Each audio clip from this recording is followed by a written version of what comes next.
Wani zubin ba na samun ruwa in yi wanka ko in tafi makaranta. Wani zubin amma ina samu in tafi makaranta kuma in yi wanka.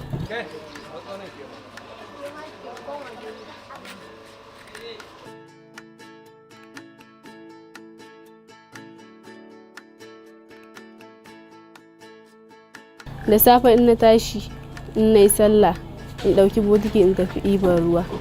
Idan na dawo in ƙara komawa, bayan na dawo sai in yi gyare-gyaren gida.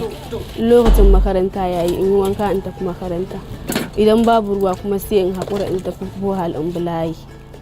Ina rage yawan aikin da nake yi ne isar.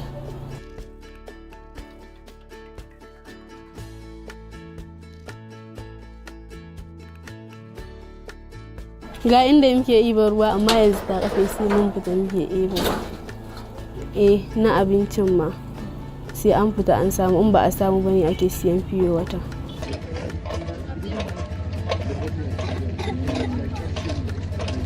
Zan yi kamar minti 10 kafin in je. Idan na je kuma sai na yi awa 3 tukunnan sai in ɗebo ruwan in dawo.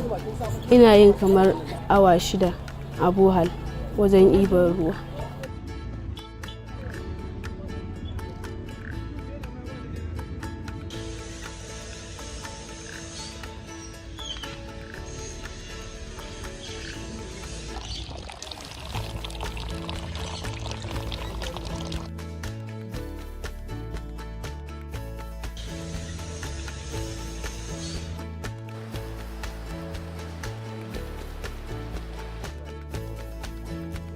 To tackle the problem is you have to expand the infrastructure to tackle the increase in the population, and as well as the policies, including the institutional reforms. That is all.